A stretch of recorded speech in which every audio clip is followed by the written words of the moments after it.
Hello, everyone, and welcome back to another Planetarium stream. My name is Jessica. I'm the director of the Planetarium, and with me tonight are some amazing people who are going to be talking with us. We have Jem, our director of Indigenous Programming, and a couple of students as well. I will let them all kind of introduce themselves and say hi, and we'll start with Jem. Hamitaki Shantewashtea Nahana Pechi Yusupe. Oh, I should use English, I guess. Sorry, that was Dakota traditional protocol greeting. I said with a glad heart, I offer you my hand. So yeah, I'm Jim Rock in English. Wambadi Hayetu in Dakota. Um, and I'm really excited to be co-presenting tonight with Luis. So I hand it over to Rachel. Hi, I'm Rachel. I'm a biology and environmental student here at UMD. I'm Luis. I'm a chemical engineering major at UMD. Woo woo. All right. We have very excited for our show tonight that is being led by Jim and Louise.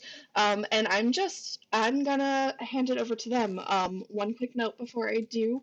As always, if you have any questions throughout the show tonight, feel free to leave them down in the comments. I will be keeping an eye on that and will let Jim and Louise know if any questions do come up. If we don't get to your question right away, don't worry, we'll have time at the end to answer those questions as well. So, with that, Jim and Louise, take it away. Okay, I'm hitting share screen here. And let's see here. Sorry. I'm at the wrong end of the PowerPoint. There we go. Um, so this hopefully, if you weren't sure if you were going to tune in and you went to our events calendar, uh, this is how it looked yesterday, and probably still the same. So I just took a couple of pictures here to yeah, Dakota-Maya communities, ancient ancestor, cosmic connections. And so basically, I just want to say muy buenas noches a todos. Somos Javi y Jaime. Queremos decir que vengamos de las estrellas. We'd like to say that we come from the stars. Good evening to everyone. And here's how I say that in Dakota. Taku wichachpi unyakumpi. So you can try it in 3 words. Taku wichachpi unyakumpi, or you can say vengamos de las estrellas. Basically, we come from the stars, or star stuff are us. And the idea that, before we spoke Spanish or English, we come from indigenous people here. And in that sense, we're Jedis. And you can be a Jedi too. Uh, Jedi is our University of Minnesota Duluth Goal 2 for justice, equity, diversity, inclusion. And I guess I'd like you to understand that whatever we do, all your professors and staff and faculty here, we're hoping to recruit and retain, BIPOC students as well as non-BIPOC students, and basically support for like first generation students. And so I'm very pleased to be able to work with our planetarians that help us present these shows. We'd also like to see more faces, perhaps, and more languages representing those of Turtle Island. That's what we call North America and Central America. And also, hopefully, in your curriculum and the way you're being taught, that you would see more of these strategies and content so that it's not just Greek and Latin. And especially in the STEM fields, we tend to think that it's all about Greco-Roman tongue wrestling for science, law, theology, medicine. But the university here is on Dakota land for thousands of years. Ojibwe land also since the Treaty of 1854. So that's kind of a land acknowledgement. And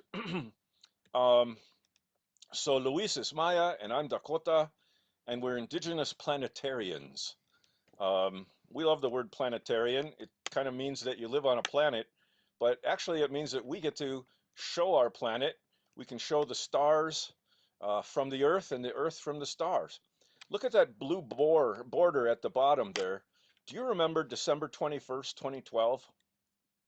The world is still here, but that was day number 1,872,000. We're now about 3,000 days after that. So let's look at some Maya Dakota cosmic cultural connections. And remember, this is about ancient ancestors, not ancient aliens.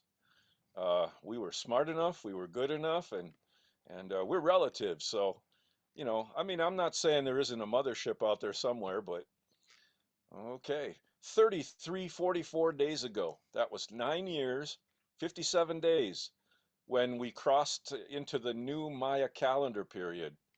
And you'll see this has something to do with our Dakota way of thinking as well, here on Turtle Island. So that's a very cool place. I hope you can go there. I've been there a couple times. I have not been here on the equinox though. I'd like you to notice there's a staircase with the sun over on the right, and that produces shadows. 7 triangular shadows from 9 levels. And only on the north staircase are there snake heads. So this is representing a snake that comes down on the spring and fall equinoxes. And again, it was built by our people. And that is a timber rattlesnake from here in Minnesota, while this is sort of the diamondback rattler that you see in parts of Mexico and of course, what is now New Mexico is still Mexico. So here is the Maya worldview with 4 colors. My people and the Ojibwe people also have these 4 colors. We just change them in different directions, north, south, east, west, different colors. So look at the center of that diagram and you'll notice the pyramid. So we have sky above, earth below, and north, south, east, west.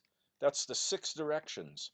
And if you're ever fortunate enough to be on the top of that pyramid, that would be the center of the 6 directions, the 7th direction. So all of us experience the universe and we have a story, and our people have a story. So home is where that story begins. For my people, it's Mini Sota Makoche. Mini is water, the land where water reflects the sky. And Bedote means where 2 rivers come together. So the Minnesota River and the Mississippi River in what is now the Twin Cities, Bedote. And there's another Bedote over there with the second blue arrow. That's where the St. Croix that divides Wisconsin from Minnesota. But again, we didn't see these as dividing state boundaries, This is just water running off the turtle's shell. North America, Turtle Island, home is where our story begins, and it's where the heart or hearth is. When mom builds a cooking fire, and there's going to be, tortillas or pancakes or spaghetti, home is where the hearth is. So this is where our people lived for thousands of years. And the names changed about in the last 200 years. But Wakantipi is a place in that red star up there that refers to a cave. And there were drawings on that cave. And this is the place that my people say we came from. We either came from a cave or that lake right there, the Bedewakan, or kind of in a way both, because this is all the heartland. And our heart was very large. In fact, the heart was even larger than that, way back. We are the Plains language family people. And but I'd like you to notice this red line, and I'm going to show you some connections tonight from one end of that line to the other. And it involves snakes. Ooh, yeah, there's one. And so the cave is on this side, and if you were to stand near the mounds or burial mounds above that cave and look this way, you might see a full moon rise. Now tonight is also a full moon, so I think that's pretty cool. I took that picture though back in June 16 of 2016. Or no, let's see. June 19 of 2016. That's what it was. So here's Turtle Island. You notice that Florida and Baja California are 2 of the turtle's legs. And so Luis's people are down there at the tail. So we're all Turtle Islanders. So welcome to Turtle Island if your ancestors are not here. But please realize that in our indigenous perspective, we may not think or feel or live the way Others do, and we would much appreciate the self-determination to do so. So, Turtle Island, because it's a turtle shell, and a turtle shell has 364 connections, 13 shell parts, and 28 around is 364 days in a year, plus your birthday. So here are the 13 months on a turtle shell. 3 in the middle, 10 around. And there's 14 days of gaining light and 14 of losing light, so 28 days. Did you know you also have 14 teeth above and 14 below? Plus those 4 wisdom teeth, that's 32. Um, Before that, you had 20 baby teeth, but there we go, 14 and 14. Now there's a day and a half you don't see the moon, and that'll be in about 2 weeks from tonight. So there's the 1.5 days added to the 28. It gives you 29.5. But that wasn't good enough for our ancestors. They wanted to know, is it really 29.5 or is it like 29.53 or even 530? In fact, nobody was better than Luis's people. They measured 29.53086 days from full moon to new moon to full moon. And only about 40, 50 years ago, NASA put a mirror on the moon, bounced a laser light off of it, and they measured 29.53059 days instead of 29.53086 days. In other words, the Maya were better than NASA to within 20 seconds, 20 heartbeats from full to new to full moon. So the Maya certainly have a lot to teach us. 13 moons on a turtle's back. My people say that we come from a star up by the Milky Way that matches a cave down here by the river, the Mississippi River. They also say that this tree, a cottonwood tree, is the bridge between the stars above and below, the caves like the stars. Our teepee, in fact, has this shape that looks like 2 flat triangles, but it's not. It's like the teepee poles that form kind of a vortex, you know? That's also our symbol for a star. So again, we come from a star or a cave, or we've always been here. Now this is a canoe carved on a bone from Tikal, Guatemala, where Luis is from, and he'll soon be telling you a little more about this. And there's a paddler in front and a paddler in the back, and there are some very important passengers, one of which is the representative of corn. And of course, if you don't have corn, you don't have food. And there's an iguana and a monkey and so forth. But it turns out that the Maya also see the Milky Way as a river. And in fact, this canoe goes kind of up the river and down the river. Um, and so that's one of the connections.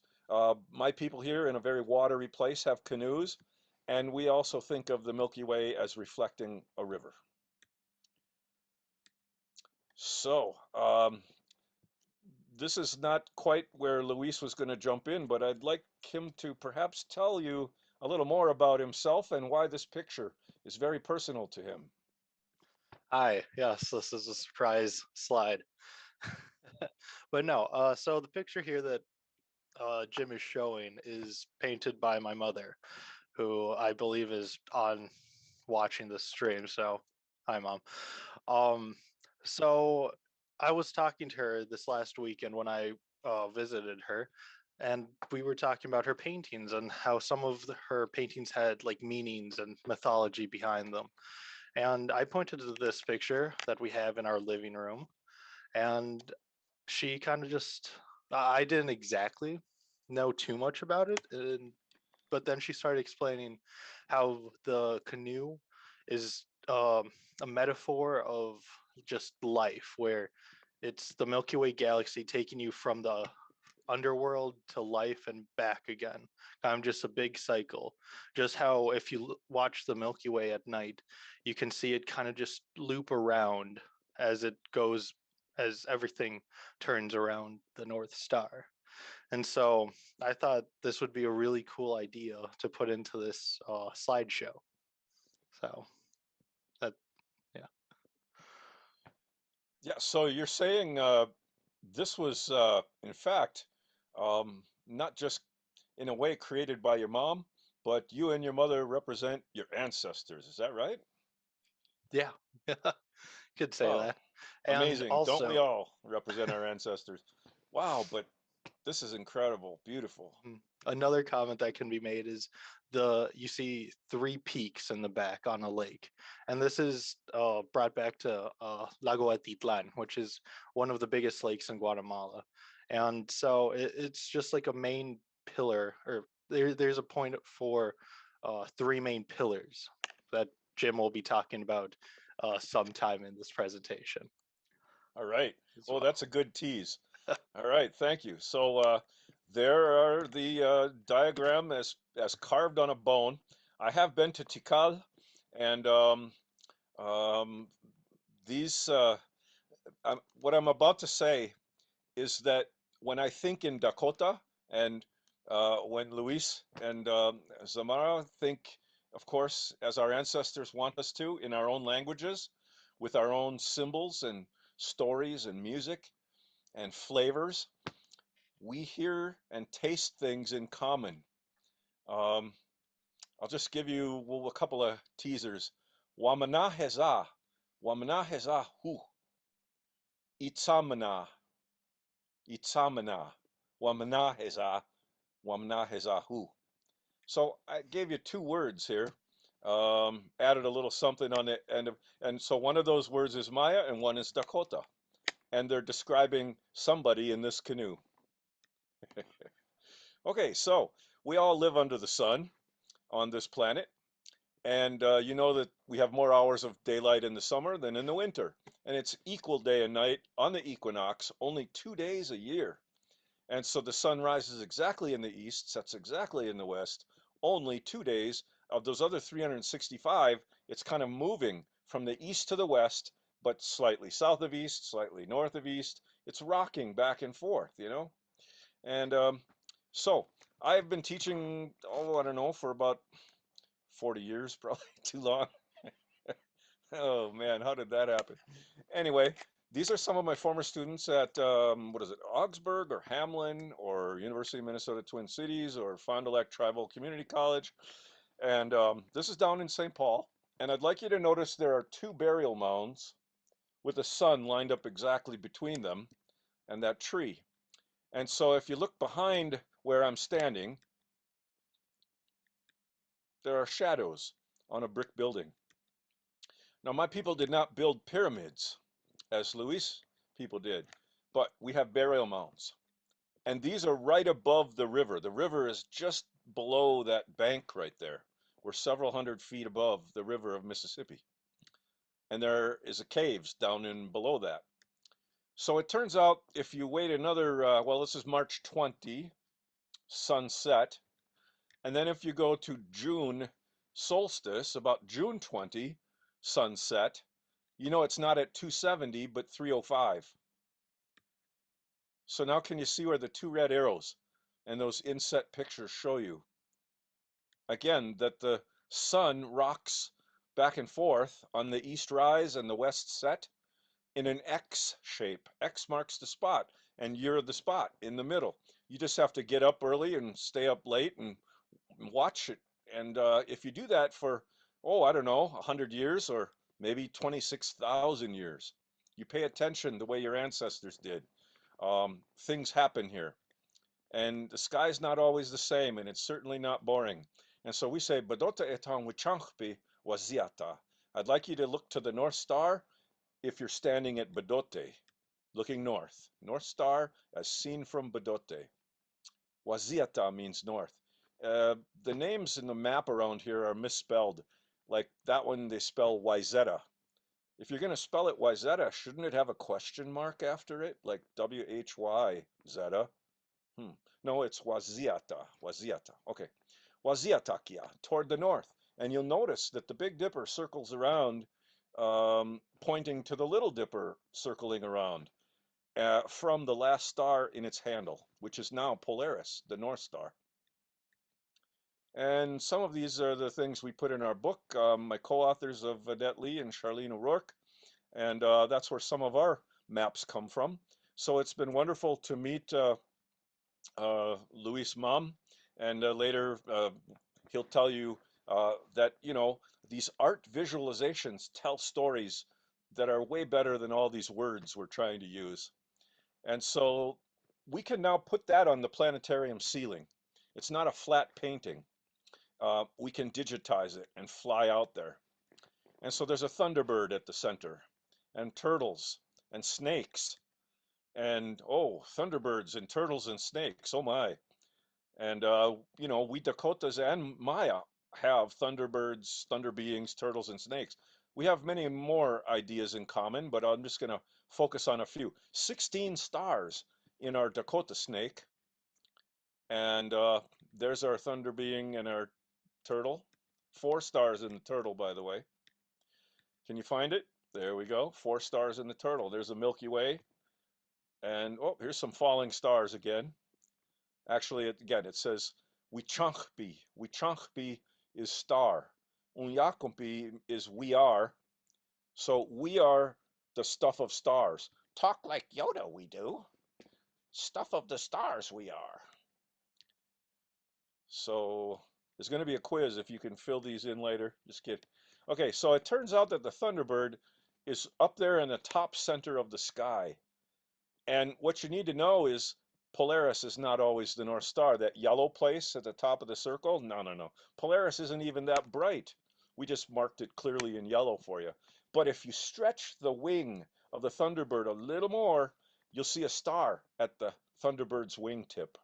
And that star, 5,000 years ago, was Polaris. Okay, so, well, no, it's not really Polaris, it's Thuban. And that's an Arabic word.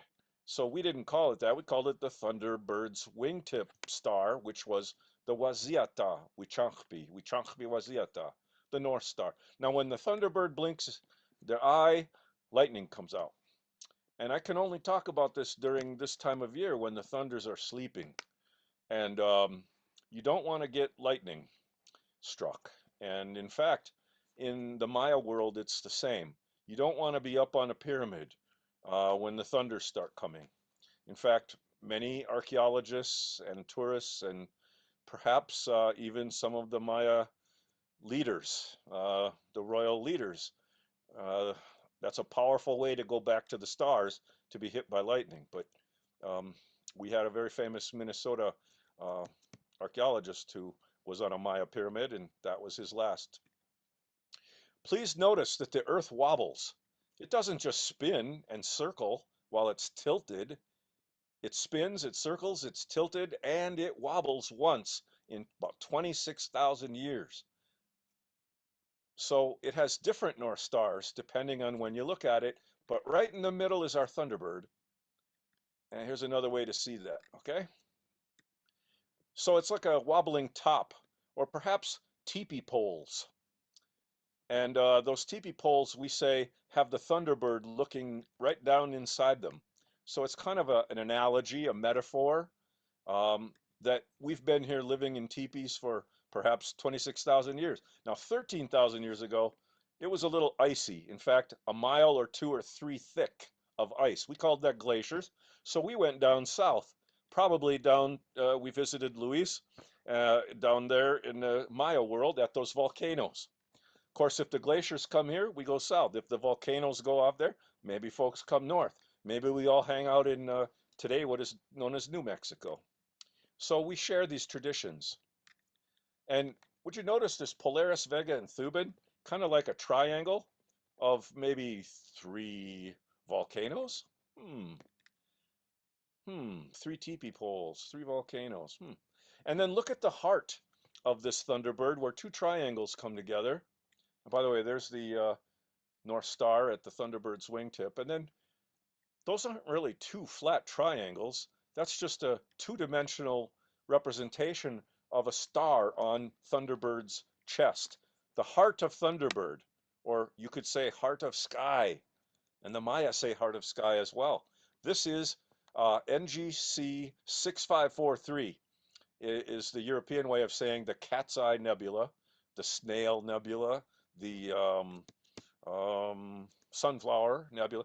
It's what was once a star that exploded and blew out these layers of dust, stardust. In fact, that's how it is that we are made of the stuff of stars. Recycled star stuff are us. And so 5,000 years ago, approximately, it's believed that that was visible in the sky, maybe even in the daytime. But today you'd need a telescope. And so now you see that Draco is the European version of our Thunderbird, and Thuban over here on the right is the wingtip star. Okay? So, 4,000 years ago, the sun was there near the Pleiades, but on spring equinox. That's because of the wobble. So Dakota New Year is March 20th, but I'm saying that 4,000 years ago it was uh, lined up with the stars of the Pleiades. Whereas today, you can see that the sun is over here on the right side, lined up with what you might think of as Pisces. Dakota New Year, March 20, coming soon to a planet near you. And but let's kind of say that the Pleiades is in fact our buffalo's head. So when the sun was in the buffalo horns or head, it was springtime 4,000 years ago. Today, it's in the elk antlers. Do you see how the V of Pisces, that's two fish. Or we say the two elk antlers. You know, Minnesota used to have lots of elk and bison, both covered. And so the elk is the springtime love and, you know, birds and bees and flowers on the trees. And so it turns out that springtime, the heart of the elk was about 2,000 years ago, halfway between. So at the beginning of Pisces instead of now at the end of Pisces. So what I'm saying is, because of this wobble, we can actually see the slow changing of these constellations, and we tell stories about it. And because we've been in one place for so long, oh, here's a cool connection to the Maya again, our relatives. For the Maya, that's not a buffalo, but it's a rattlesnake. And the Pleiades stars are a rattlesnake tail instead of a buffalo head. So that's pretty cool. And now, when the sun is in the rattlesnake tail, it's May 20 instead of March 20. That's 60 days. So in 4,000 years, it's a 60-day difference between when the sun is right overhead in May or lined up making snake come down the pyramid as on the spring and fall equinox. So that's our snake down below. The Maya rattlesnake is kind of in the same place, but the tail is up in Pleiades. For us, our Dakota rattlesnake is down below the buffalo. So that's a pretty awesome connection between our snakes. And now we are buffalo people as Dakotas. We eat the buffalo, you are what you eat. Um, and when you build a teepee, you use buffalo hides. I'd like you to notice that we had to have fast food. Actually, we had to be faster than our fast food, and you better bring some friends. So, you know, if a wobble is about 26,000 years, these guys were around for at least 10 wobbles, about a quarter of a million years. And unfortunately, um, their most recent relative almost went extinct as these earlier forms because of the glaciers. So, this is our buffalo. Now, it's the Mayan Orion, which is a turtle, but the Dakota Orion is a buffalo. So there's the buffalo hide, and I can show you better that the Pleiades is the buffalo head. And the three stars of Orion's belt are the three backbone vertebrae, and therefore Betelgeuse, Bellatrix, Rigel, and Saiph are four of the ribs. Now, a buffalo does not just have three backbones and, you know, four ribs, but the brightest star in the sky is over there, Sirius.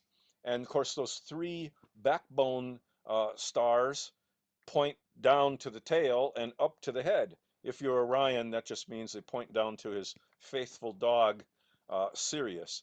But before it was Greek, that was Osiris and Isis, the beautiful royal Egyptian king and queen, representing the Nile.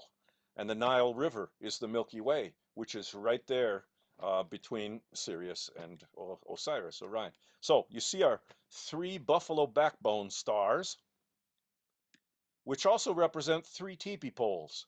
Wait a minute now. You guys keep changing things on me here. Let's see. Here I feel this. You're saying that. So wait, are they three teepee poles, or three stars, or in fact three buffalo bones? And the answer is yes. All of them. Yes, yes, and yes. So three teepee poles. Whenever we build the teepee, we start with three poles. We make a triangle, and they come together. We tie them with a cord, which is like an umbilical cord, and we say we come from a star, one of those. And so here's my dad and I about 30, 35 years ago. I built this teepee, and about 102 of us slept in it that night. Two of us and 100 grasshoppers. And I'd like you to notice the yellow area is all buffalo, 60 million. And then when the Europeans came, the herd was definitely moved, and they had rifles, and then it was in those orange areas, and the herd was split in two by that black arrow, the railroad. And the railroad people didn't much like buffalo getting in the way. And they also knew that if they got rid of the buffalo, they'd be getting rid of us. It was not accidental, it was intentional. We are the buffalo people. Get rid of the buffalo, you get rid of those indigenous folks in the way. So they went from 60 million to 325. Now, in 1884, my great grandfather would have been about 5 years old. And he told me that he remembers picking up the buffalo chips that would be dried on the prairie.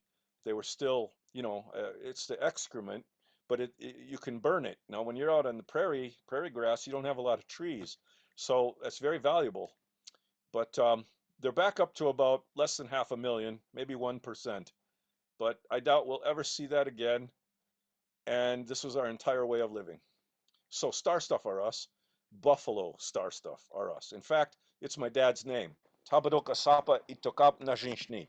It means don't stand in front of the black buffalo. My dad is named for that big buffalo in the sky. So I'd like you to notice that a star up there matches a cave down here. And the Milky Way up there is the river down here. And it's kind of how our teepee is set up. And that symbol of two triangles is a star. And it also is the Thunderbird's heart star, which in fact 5,000 years ago, okay, so let's see if we can play this little video. I'm probably gonna have to pop out of here and stop share and then find it again. And it's about a 3-minute video. I just covered up my, you know how that goes. Okay, share screen, click, and play.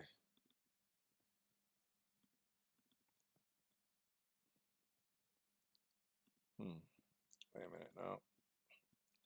I touched, I put these faces down here below and I covered up what I didn't want. Let's get this started before okay.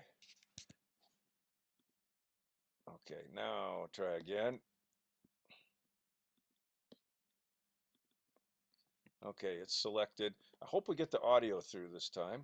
Full screen and play. Click your heels together 3 times.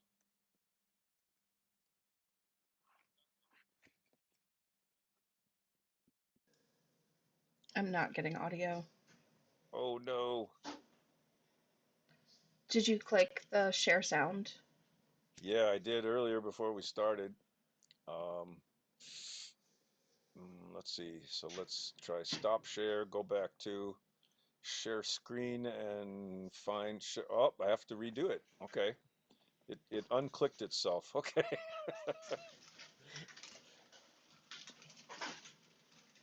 And maybe 3 times will work, huh? There we go. All right, let me rewind there. Thank you. Hamitakapi, Chandewashte na pech Yusapido, Ochete Shakoing Oyate Himataha, Wamdi Hayetu Imakiapido, Damakota, Sisituan, Dakota Himacha. Hello, my relatives. I speak to you today with a glad heart. Offer you my hand My dad was Sesito and Dakota of the seven Starfire Nations, Ochete Shakoing Oyate. My name is Jim Rock in English, Wamdi Hayetu and Dakota Ya. I was born at Imanija Ska Ed Himachare. I was born at St. Paul, at near a place called Wakantipi, the cave in which we have the drawings that tell something of our cosmic origins. So what I do is in a planetarium. I was, trained in Western science, but always kept our own ways of thinking here, and the two legs have really come together well in that the word nucleosynthesis, it just means that atoms are made in stars. And we've always said we come from the stars, and to the stars we return. We come from the earth, and to the earth we return. The iron in our blood, the carbon in our body had to come from a sun before this sun. So we're recycled stardust. Star stuff are us, I like to say. The Milky Way is like a river, not just any river, but Hahawakpa or Wakpatanka, Wakpahaska, the big long river, the river of the waterfalls. We find burial mounds near rivers. It's very intentional. It's not random. Our elders, those that have passed on, deserve the highest place near water to go back up to the stars, a place of honor, by the water that flows. Chang, Changwakang, Wakachang, the sacred tree, Sundance tree. The cottonwood tree is filled with stars. That tree full of stars connects between sky and earth. Along rivers, it likes its feet wet, its roots. It's a bridge between the river down here with sparkling lights on it and the sparkling stars above. The Wanagi Tachanku, the spirit road. It's the road of spirits that we come from and go back to. And we need to be living in a good way so that we go back to that place we come from with integrity, with generosity.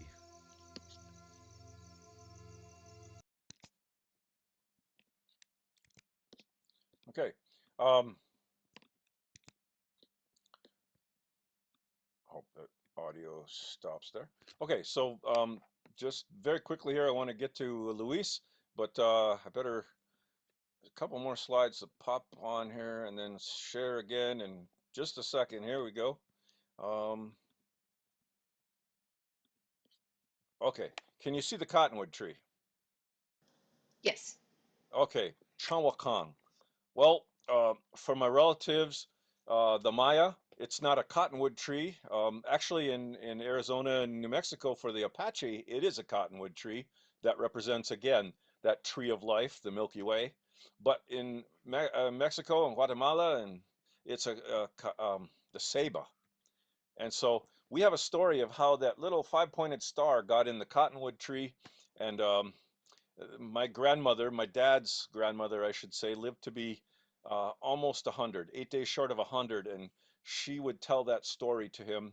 And this is a CD, not of her, but of another grandmother, and my dad said she sounded just like his grandma. So um, this is the Maya Seba tree with 13 levels above, 9 levels below, and those numbers are very important. And so um, you'll notice Itzamana is kind of a serpent form. Uh, you'll find out that the tree can also represent corn as well as Seba or perhaps chocolate. 9 levels in the underworld, the place of death, disease, darkness, and decay. But that's not where the story ends. And the good news is that when we all share our medicines with each other, um, we help each other. So chocolate. Well, chocolate's a medicine, but so is wild rice and coca leaves and so forth. So I got to go to Bolivia a few times, and this is one of my dear. He's a former tribal college president, Dr. Don Day, and this is one of my wonderful Quechua friends. Um, some of our friends down there, their lives are at risk because if they openly dress or share or know that if others know that they are sharing knowledge with us, um, we're it's a challenge. Unfortunately, indigenous people's lives are at risk, so I better not say some of who these folks are. But when you're in South America, this is one of those special places that the Spanish never found. And I'd like you to know that to the east of this place in the Amazon, there's a flag that shows two snakes rising and a turtle shell. So this connection of turtles and snakes is throughout this hemisphere, and so the Bolivians came up here. This is the lake that's formed by the cave in St. Paul.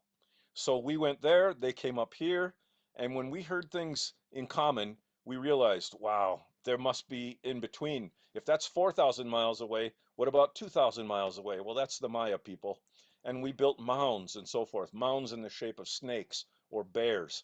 And so we had people from Hawaii, from New Zealand, or Aotearoa, and on the left, these are Maya people too, the Linka people, and who are right there at the cave. And so we're Javi and Jaime and some others like Jose and the other Jose. And I think instead of playing this clip, you would, well, maybe we can. Uh, let's see, we're 40 minutes in. Um, I think I'm gonna pass on this, but you would have heard this gentleman in the middle, one of my archaeoastronomy friends. He's uh, archaeologist in the Maya world, and he's a Maya archaeologist. He's not just say, from Harvard, who's not Maya, studying about the Maya. He is studying his ancestors, and it's a wonderful clip. But I want to make sure that you know. I'm saying that my name in the Maya way is 10 eagle, 18 turtle, and Luis is 11 ebb, 15 wool, and time is short, so there's a long count of days, and that's what this looks like, 5 numbers. So in one part of the calendar, you get a name, and in the other part, you get a number. And what's so cool is if every day gets a number, you can subtract 2 days apart. So this is way back in 350 BC, if we want to call it that, about a million days into the Maya calendar. And this would be not quite that far back. This is only 7 BC, or about 2029 years ago, and 2027 years ago.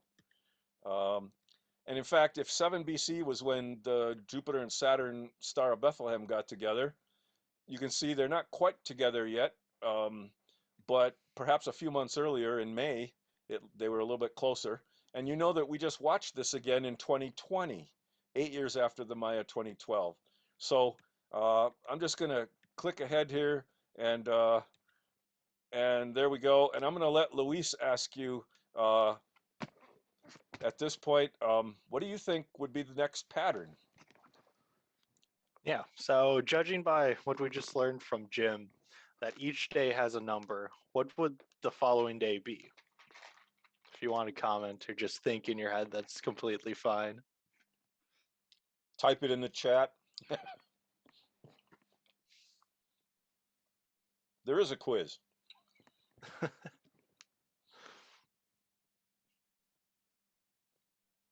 Don't all raise your hands at once.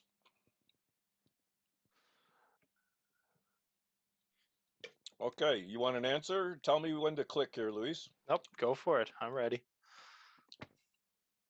So we just start right on January 1st of the new year, and that day would be +1 of whatever we had as that December 31st. Since each day has a number, the calendar just continues going and doesn't really acknowledge that there's a year 0 technically. Even though the Mayans did kind of foster the idea of a 0 digit as well. This is so cool. So the 0 becomes a 1, and that's why that 0 becomes a 1. And so it's just one more day from December 31st to January 1st. Now, the Maya didn't use January and December, right? No. They had like 20-day periods, like say the turtle period, or yeah. So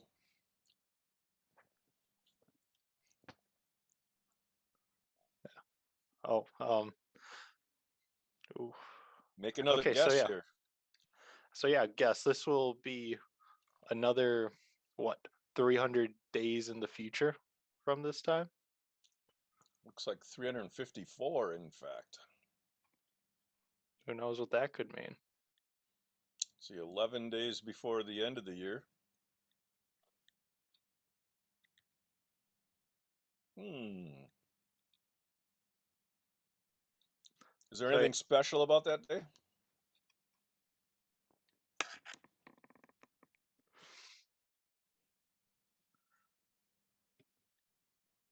so in fact, oop, yeah, a good thing to point out for these dates is that that would be the winter solstice. Right. So So if we jump ahead, I believe that's called 6 Baktun. Now we're in the 7th. So far, all of these are 7 Baktun a couple thousand years ago. Now we're in the 13th Baktun, mhm. or are we? When was that date? It might be a callback to something Jim said earlier. So There's a hint. Aha, 9 years ago, the clock turned 13. So in fact, there's December 31st of -1, and it was an Ahau day, and that's because it ends in 0. Uh, there are 20 days in a cycle, and Ahau is the 20th day, and the last day. So the day after Ahau is Imish. So if that gray 0 is going to roll over to the next day, um, let's watch what happens here.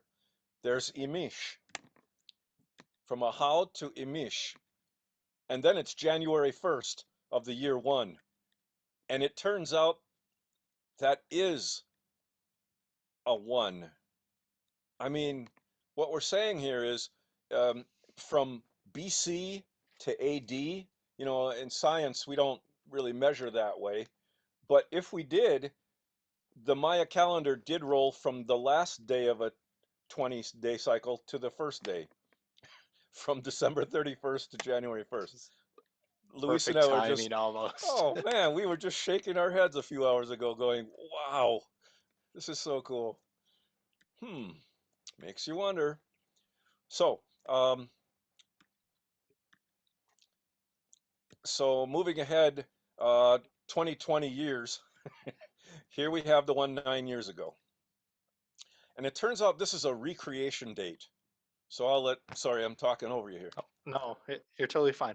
So yes, um, since we only have Baktun, um, and since the number is 13, the number 13 actually has a really big meaning, and that is basically a fifth of a wobble, almost. And so the significance of this Baktun, though, turns out to be that it is a full wobble, and that is why the calendar was going to mysteriously predict the end of the world somehow. But it was just, in fact, signaling a new fifth of our planet just doing what it naturally does. And the Mayans, they calculated all of this, and they basically they got it right all the way through before a ton of other cultures could maybe like progress. And to have something that accurate is quite amazing, I'd say. It's astounding. And are you sure the mothership didn't land and tell your people? I mean, ancient aliens, you know? You see, and then there's the Thunderbird. So wait a minute. My people exactly put a Thunderbird in the middle, and your people exactly measured it in 5 periods of about 5,000, so a little over. I mean, that's like Turtle Island sky wisdom. Oh, back here. You said the number 13 was important. Um, what do we call our continent that we live on, North America here? Turtle Island. Turtle Island. How many parts are on a turtle shell? Would the number be 13? It would. And how many Baktun? 13. 13. Yep. Oh my. So this Maya thing really is about, 13 o'clock. And it's really 26,000 years, a little bit, short of that. This is just astounding. So we're here tonight to decolonize, indigenize, and digitize the skies and honor our ancestors with this sky, earth, heart of sky, heart of earth connection. All right. So that plate at the bottom, if this is our Dakota center of the universe, let's, okay, we've already talked about Thunderbird and the water creature. Let's go to a little south. What do we have here? So yeah, the center of our universe will be around this Guatemalan and Yucatan peninsula. So you can see a ton of languages exploded from that area, and yeah, Something like 30, over 30 languages in the last, at least 4,000 or 5,000 years, right? And that place, the little red dot over there, I think you said that earlier.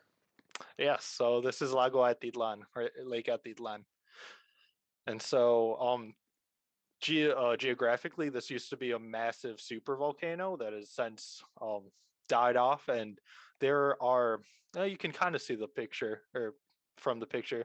There are three smaller volcanoes within the crater of the supervolcano, and so that was kind of I guess a tease earlier Yeah. on. Atitlan, Toliman, and San Pedro. Yep. And if you look at the two on the left and the one on the right, and let's see your amazing mother's painting one more time here, I believe. Oh, I have gone across that in a boat. Um, have you been to that lake too? I have been to the lake. Oh, awesome. We weren't allowed to go on the lake because my parents didn't think it was going to be safe. Yeah, they say But no, there's it's no bottom. beautiful. They say there's no bottom on that, and the volcanoes do go off. So, and I Yeah, can that's tell you, true. it was not safe because the guy who took us across, he stood with one foot on the chair of the boat and the other foot steering the boat. And he went Yep. really fast. Yep, that's So probably why. there we go. Do you see those beautiful volcanoes? Compare that from your mom and that, right? Look at what she did. Amazing. And there she is. That's my mother. Yeah. And another, ooh, could you go? I don't know if you're going to mention this again. Another great thing about this is there's another snake involved in this painting again, where it's wrapping around. Yeah. This one? Yeah, that one. Okay. The snake or the umbilical cord wrapping around. I Cool. think we will I think mention. there's a couple more coming in here too. Yeah. Yeah. And so here's the three.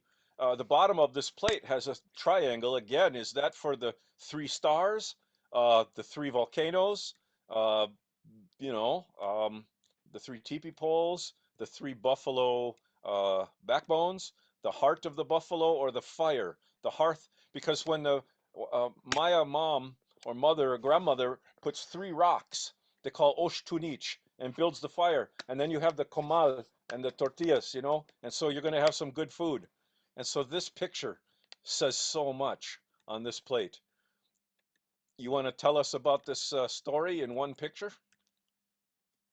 About the picture. Oh, sure. So yeah, we have the sun and the moon, and another thing that the Maya were good at we're predicting eclipses, the lunar eclipses, Mm-hmm. right? Yeah. Yeah, we'll come on to that, but Oh, also I'm that just wasn't it. noticing here, yeah, so the Milky Way and the cornstalk go right through the Mayan Orion, which is a turtle. It's a turtle shell here. And it could be those three volcanoes, the three hot rocks, which are like three hot volcanoes. There you go. So yeah, this is again, or another one of my mother's paintings. So this one, since uh, the Maya believe themselves as people of corn, and so corn is a very big part of our culture. And um, there's the thing that Jim was talking about earlier, where oh, I might be getting ahead of myself. I can't I put remember all now. the pictures together here if any of these help you here. But we're talking about the Popol Vuh. Okay, yeah.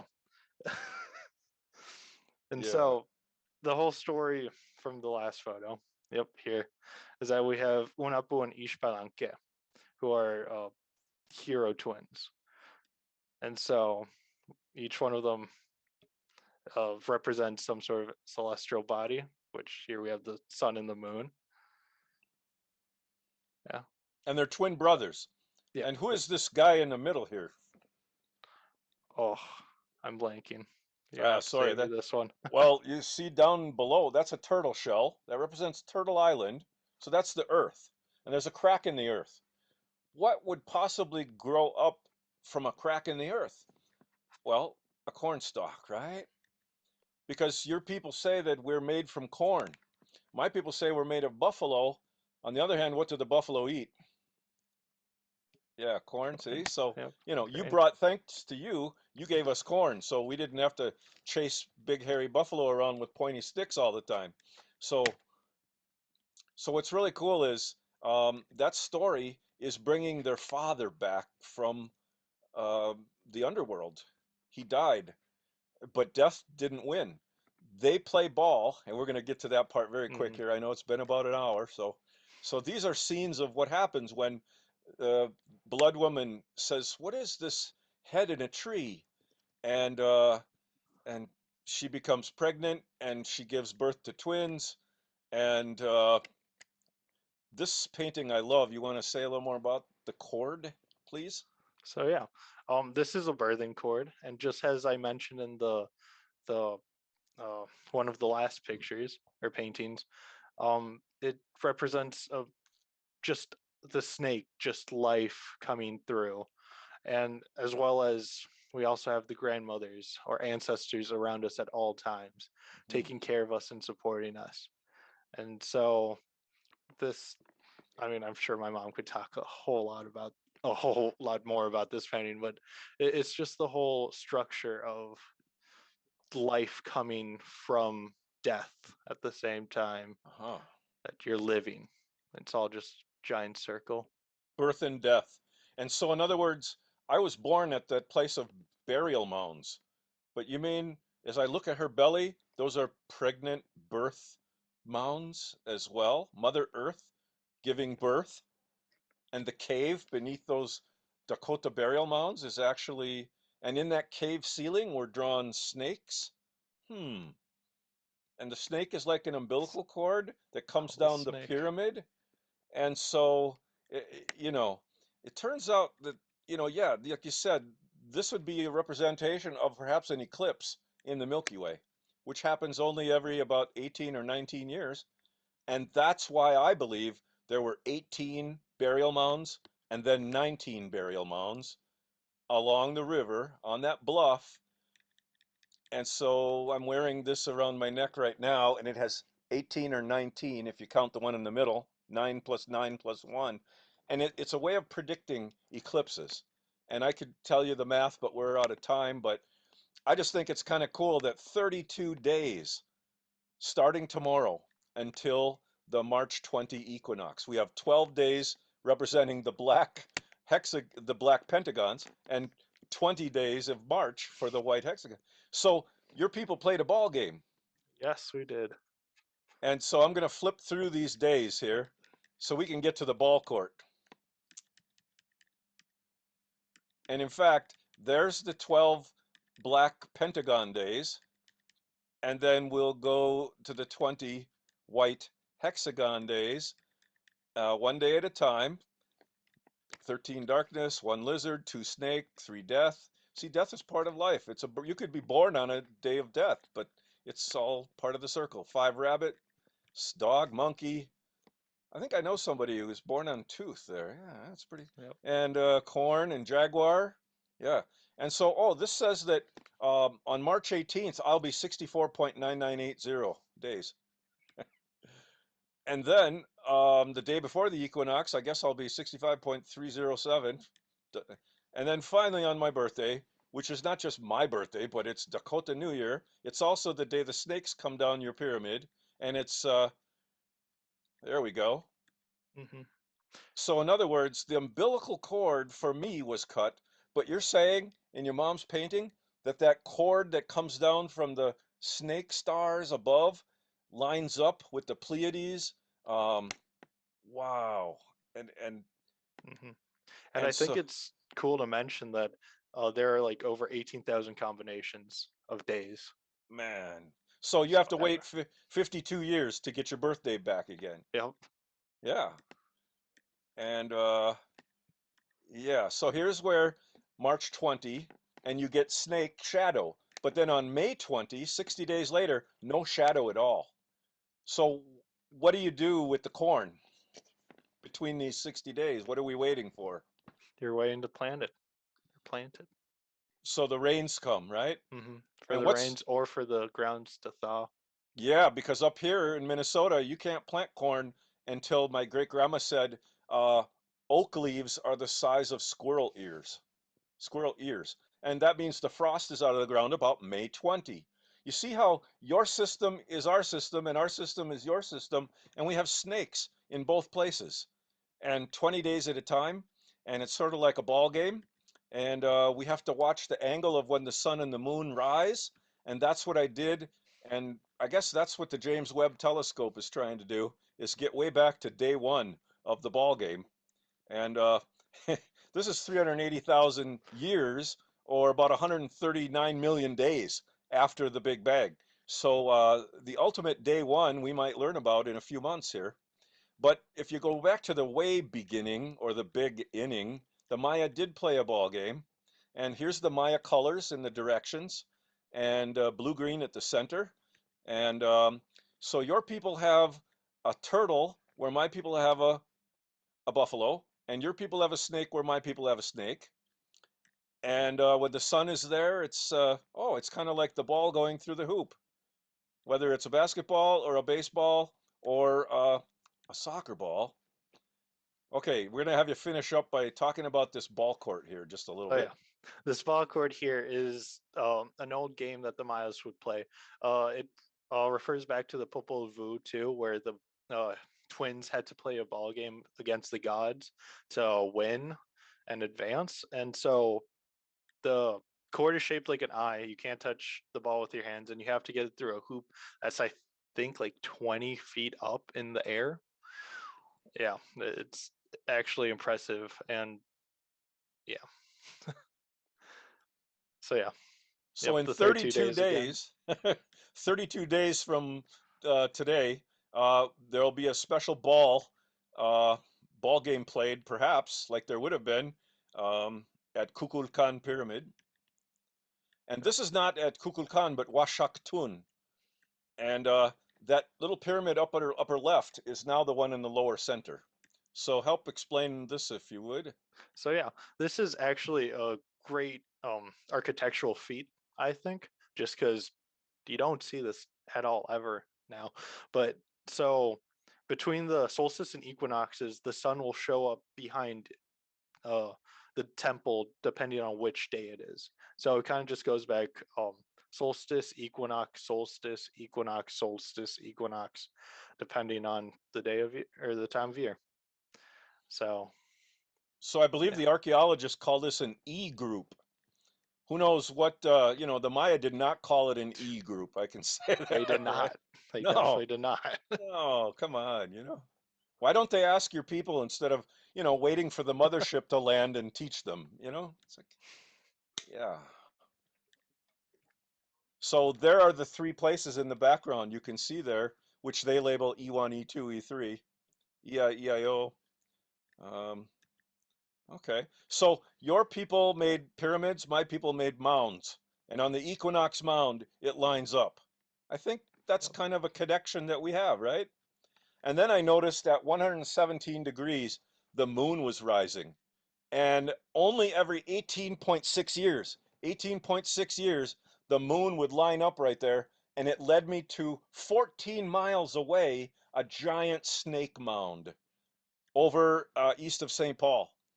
And so I started realizing, that this Maya story is part of our story. And um, yeah, those are cocoa pods or chocolate, right? Cacao, but not that one right there. That one's a head.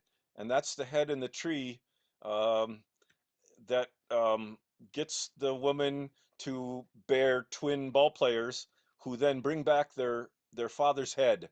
So it turns out their father's head is an ear of corn. Only they didn't say an ear of corn, but a head of corn, because the corn stalk is the backbone.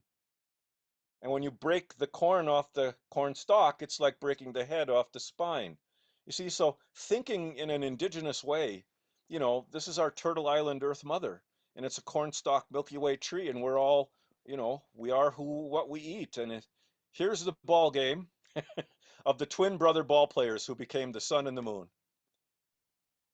Yeah, jaguar, deer, ishpalanque, and so bringing back our grandmothers, honoring our ancestors. So there's your mom again, and thanks to her and our mothers. Yeah, there's the volcanoes again.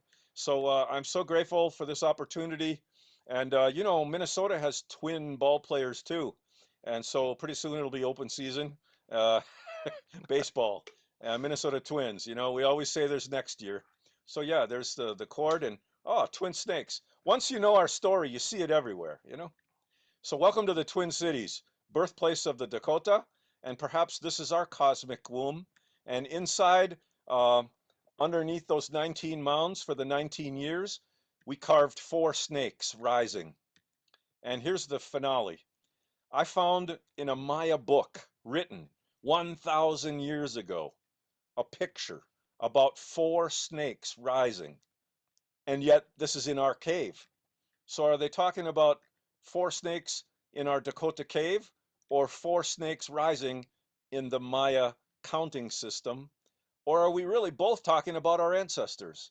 The one of you from the 2 parents, the 4 grandparents, and the 8 great grandparents. And I think it's all the above. There's the 8 great grandparents, the 16 great greats, the 4 for the grandparents, and the 2 eyes. And so I did some math here. And it turns out, look at our words. We have words in common. The word kan is 4 in your language, but it also means snake. And it means artery in my language, kan. It's the aorta, in fact. And we don't have time to get into all that, but it can be yellow. So are there 4 snakes rising in yellow rock of our cave over a lake? Yeah, there are.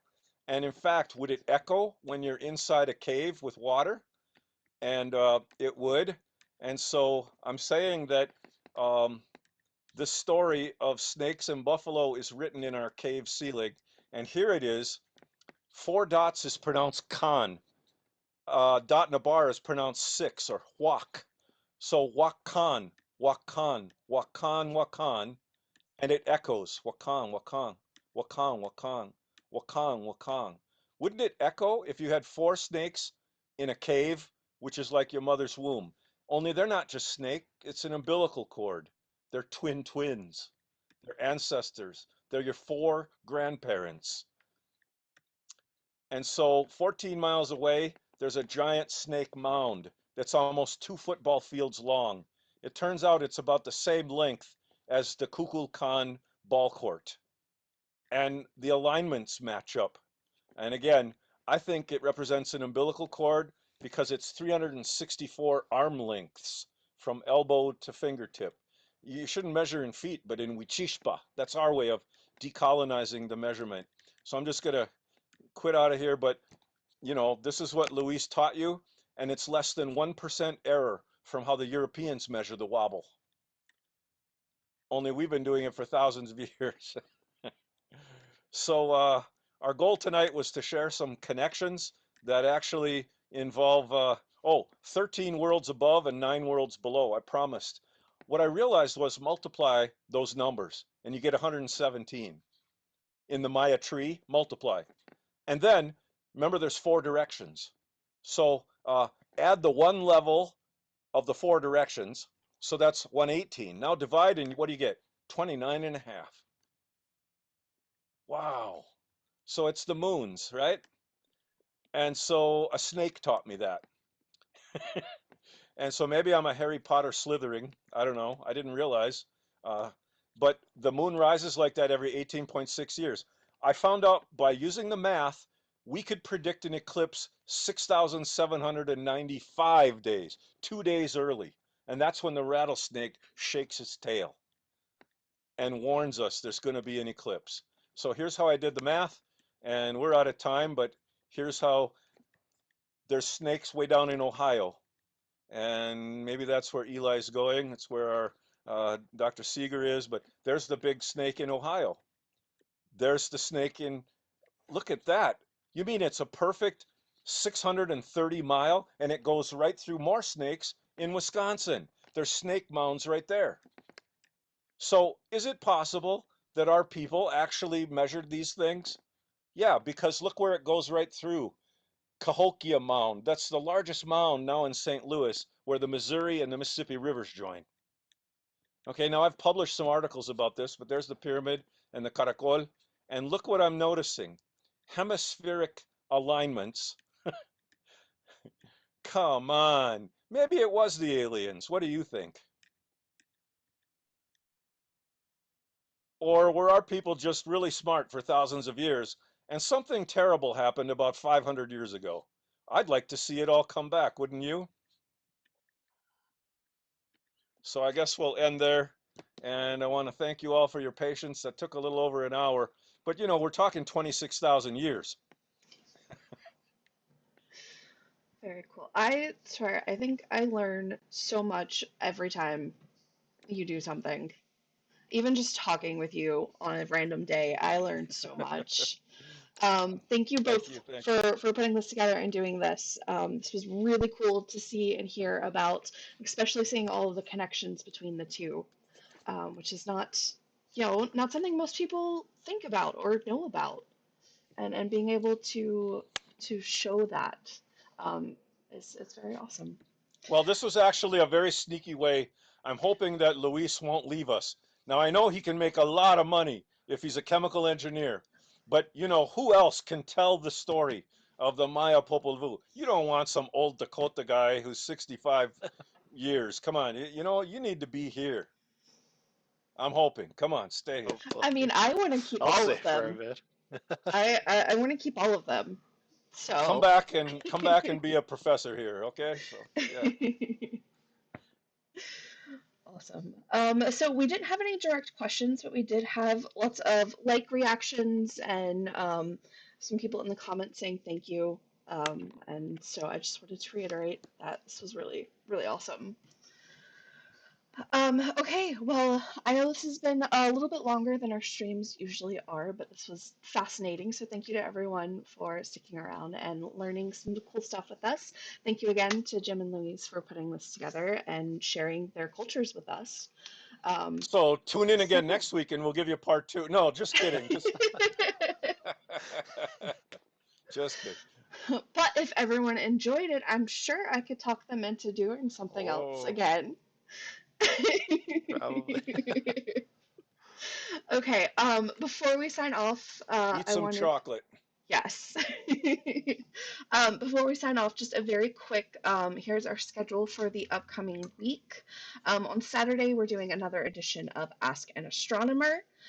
Next Wednesday, we're going to take a tour of the moons of the solar system. And next Saturday is the next edition in our exploration series, where we're going to be taking a look at dwarf planets. And yes, I will talk at length about Pluto. This is my chance to just talk about my favorite, Pluto. So I'm taking it. Let's see. Some more thank yous, and this was fascinating coming in through the comments. So yeah, thank you guys. I think we'll wrap it up there. Thank you everyone for joining us. We hope to see you again at another stream. Until then, have a wonderful rest of your evening. Thank you all so much. Thank you. Yeah, Thank we'll you. see you next time. Thank you, Luis, especially. Bye everyone.